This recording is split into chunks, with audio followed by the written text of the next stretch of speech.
18 দফা দাবিতে বিক্ষোভ ডেপুটেশন প্রদান করল অঙ্গনওয়াড়ি কর্মীরা। পশ্চিমবঙ্গ অঙ্গনওয়াড়ি কর্মী ও সহায়িকা কল্যাণ সমিতির পক্ষ থেকে রাজগঞ্জ ব্লকের শিশু বিকাশ প্রকল্প আধিকারিকের কার্যালয়ের সামনে বিক্ষোভ দেখিয়ে ডেপুটেশন প্রদান করা হয়।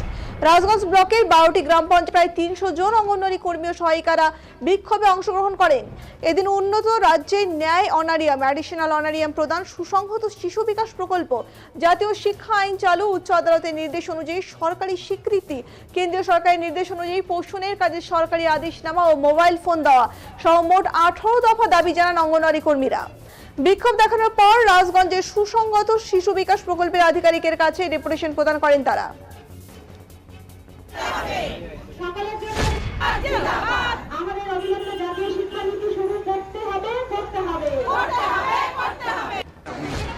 আজকে এটা আমাদের যে সারা রাজ্যে যে ডেপুটেশন কর্মসূচি চলছে, 416টা প্রজেক্টের মধ্যে 250টা প্রজেক্টে প্রায় আমাদের সারা রাজ্যে এই ডেপুটেশন কর্মসূচি চলছে।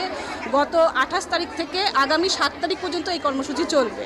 তো আজকে রাজগঞ্জে ডেপুটেশন হবে, আগামী দিনে অন্য প্রজেক্টে হবে, এরকম করে আমাদের ডেপুটেশন কর্মসূচি আমাদের মূল দাবি যেটা রয়েছে সেটা হলো আমাদের অনারিয়াম এবং অ্যাডিশনাল অনারিয়াম বৃদ্ধি করতে হবে।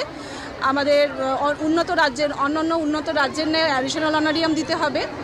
আর যেটা গুজরাট হাইকোর্ট যেটা রায় দিয়েছে যে আমাদেরকে সরকারি স্বীকৃতি দিতে হবে, সেটা এখানে চালু করতে হবে। নতুন শিক্ষানীতি আইন চালু করতে হবে। পেনশন, গ্র্যাচুইটি সব আমাদের প্রায় 18খানা দাবি নিয়ে আজকে আমরা এই ডেপুটেশন দিচ্ছি। এখানে কতজন? 300। আগামী দিনে আমাদের আরও পদক্ষেপ আছে। আমরা আগামী 8 তারিখ একটা শিলিগুড়ি জার্নালিস্ট ক্লাবে একটা আমাদের কনফারেন্সের আজকে ডেট নিয়ে এলাম। আমরা ওই দিন একটা কর্মসূচি রেখেছি।